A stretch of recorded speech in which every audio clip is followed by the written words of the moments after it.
ஓம் முருகா போற்றி போற்றி. என் அன்பு குழந்தையை, உன் வேதனையையும் உன் தனிமையையும் நான் அறிந்து கொண்டேன். ஆனால் நீ ஒருபோதும் தனித்து இல்லை என்று நான் பலமுறை சொல்லிவிட்டேன்.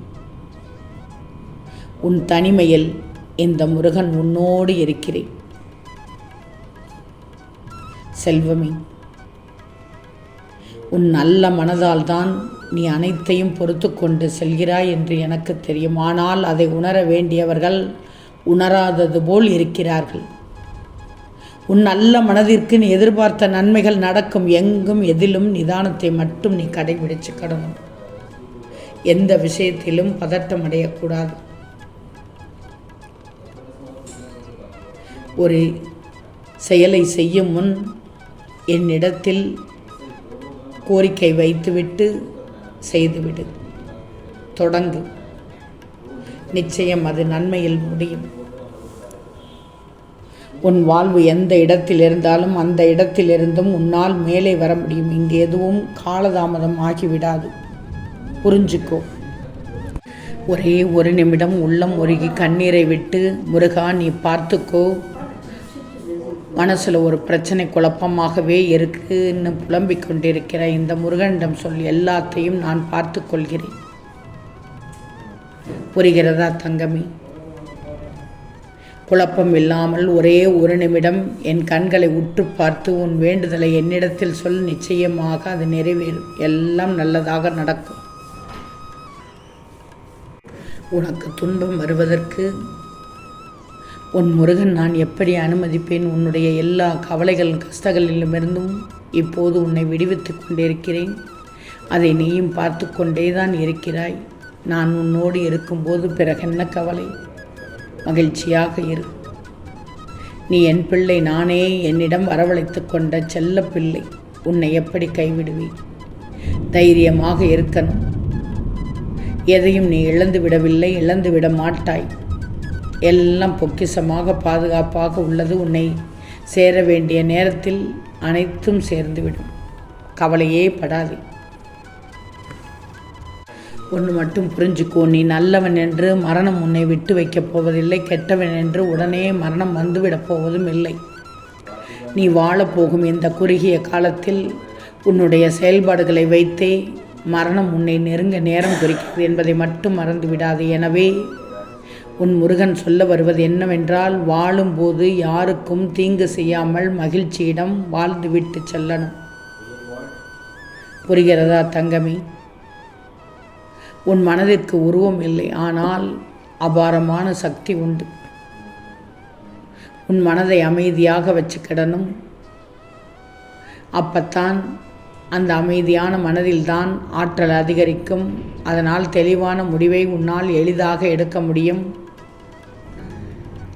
உன் மனதில் நீ ஒன்றை திட்டமிட்டு அது நடக்கும், கிடைக்கும் என்று திடமாக நம்பு. அப்போது உன் மனமே போராடி அதை உனக்கு நிச்சயமாக பெற்றுத்தரும். உனக்கு என்ன நடந்தாலும் தயவு செய்து அதை கண்டு பதட்டப்படாதே. பொறுமையாக இருக்கணும். எல்லாம் மெல்ல மெல்ல சரியாகும். ஏன்னா பொறுமை ஒன்றுதான் உன் அனைத்து பிரச்சனைகளுக்கும் பதில் தரும். அதற்கு சிறிது கால தாமதமாகலாம், ஆனால் அதில் நீ தோற்று போக ஒருபோதும் நான் விடமாட்டேன். இந்த நிலையற்ற உலகில் நீ எதை மாற்ற நினைத்தாலும் அது நிலைத்து நிற்கப் போவதில்லை. பிறகு ஏன் உனக்கு தேவையற்ற மனக்கவலை? கிடைக்கப்பெற்ற இந்த சொற்ப நேரத்தில் உனக்கு பிடித்த வாழ்க்கையை மனக்கவலையின்றி சந்தோஷமாக வாழ்ந்துவிட்டு செல். மற்றவர்களுக்கும் நீ நல்லது செய்ய நினைத்தால் அதை அவர்கள் தப்பாக புரிந்து கொள்கிறார்களே என எண்ணி மனதுக்குள்ளே புலம்பிக் கொண்டிருக்கிறாரே. உன்னை உதாசீனப்படுத்தியவர்களுக்கு உன் அருமையும் உண்மையான அன்பையும் நான் புரிய வைத்து அவர்கள் நிச்சயம் ஒரு நாள் உன்னை தேடி வரும்படி நான் கண்டிப்பாக செய்வேன். நீ எந்த சிக்கலிலும் சர்ச்சையிலும் சிக்காமல் இருக்க வேண்டுமாயின் உன் செவிகளில் கேட்கும் ஒவ்வொரு 10 வார்த்தைகளுக்கும் தேவைப்பட்டால் மட்டுமே ஒரே ஒரு வார்த்தை பேசியன்னா, இந்த உலகத்தில் அனைத்தையும் கற்ற ஞானிகள் கூட குழப்பத்தில் தான் இருக்கிறார்கள். பிறகு நீ எதற்கு தேவையில்லாமல் பேச வேண்டும்? எல்லாவற்றையும் அமைதியாக கேட்டுக்கொண்டுதானே இருக்கணும். முன் பிறவிகளில் நீ செய்த நல்ல கர்மாக்கள் இன்பமாகவும் கெட்ட கர்மாக்கள் துன்பமாகவும் இப்பிறவியில் உன்னை நோக்கி வந்து கொண்டிருக்கிறது. அதில் இன்பத்தை மட்டும் உனக்கு விட்டுட்டு உன்னை நெருங்கும் துன்பங்கள் அனைத்தையும் நான் வாங்கிக் கொள்கிறேன். காரணம், நீ என்மேல் வைத்திருக்கும் பரிபூர்ண நம்பிக்கையும் பொறுமையும் தான். உனக்கு துன்பம் தேறுவதற்கு நான் ஒருபோதும் அனுமதிக்க மாட்டேன். நீ கலக்கத்தோடு இருக்காதே. ஏதாவது ஒரு வகையில் உன் மனதை யார் காயப்படுத்தினாலும் கலங்கக்கூடாது. உன் காயத்தை போக்குவதற்கு உன் முருகன் இருக்கிறேன். உன் காயங்கள் ஆறும் வரை மனதார இந்த முருகனிடத்தில் பேசிக்கொண்டே இரு. உனக்கு எப்படிப்பட்ட சூழ்நிலை வந்தாலும் எக்காலத்திலும் பொய் மட்டும் பேசிவிடாது. ஏன்னா அந்த ஒரு பொய்யை உண்மையாக அடுத்தடுத்து நீ 1000 பொய்களை சொல்ல வேண்டி வரும். ஆகையால் உனக்கு தவிர்க்க முடியாத சூழ்நிலையாகவே இருந்தாலும் உண்மையை மட்டுமே பேசு. அனைவருக்கும் உண்மையாக நடந்துக்கோ. ஏதாவது ஒரு சூழலில் மிகப்பெரிய பிரச்சனையிலிருந்து அது உன்னை காப்பாற்றும். உன் வாழ்க்கையை சிறப்பாக்கும். உன் வாழ்க்கையை அழகாக்கும். புரிகிறதா? உன் தாய் தந்தை தான் உனக்கு முதல் தெய்வம் என்பதை மறந்து விடாதே. நீ பூர்வ ஜென்ம கர்ம வினைப்படி இந்த மானிட பிறவியை நீ எடுத்திருந்தாலும் உனக்கு உயிர் கொடுத்து நீ பூமியில் பிறக்க காரணமாக இருந்த உன் தாய் தந்தை தான் உனக்கு முதல் தெய்வம் என்பதை மறந்து விடாதே. உன்னை 10 மாதம் தன் வயிற்றில் சுமந்து அநேக கஷ்டங்களை அனுபவித்த உன் தாயின் தியாகத்திற்கு முன் எந்த கடவுள் சக்தியினாலும் சரி அது அடிபணிந்து நிற்கும். புரிஞ்சுக்கோ. இந்த பிறவியின் உச்சநிலையான மோட்சத்தை சொர்க்கத்தை அடையணும். என்னுடைய பரிபூர்ண ஆசி உனக்கு கிடைக்கும்.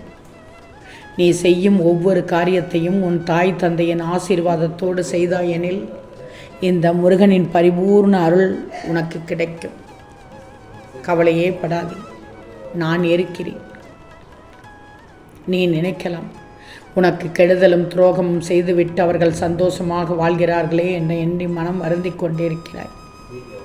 இந்த பிரபஞ்சத்தின் கணக்குப்படி அவ்வளவு எளிதில் அவர்கள் தப்பித்து விட முடியாது. அவர்கள் செய்ததற்கான கர்மாக்களை நீ அனுபவித்த வலி வேதனைகளை விட பல மடங்கு அதிகமாக அவர்களும் அவர்களது சந்ததிகளும் அனுபவித்தே ஆகணும். அதுதான் அவர்களுக்கு இழைக்கப்பட்ட விதி. கவலைப்படாதே அதை பற்றியெல்லாம். நீ நிம்மதியாக தூங்கு.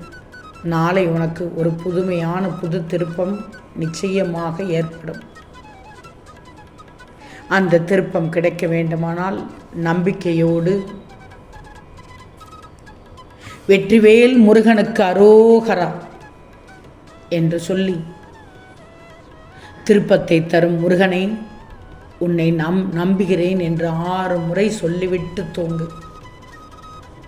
நிச்சயமாக நாளை ஒரு புதிய புதுமையான திருப்பம் கிடைக்கும். ஓம் முருகா போற்றி போற்றி.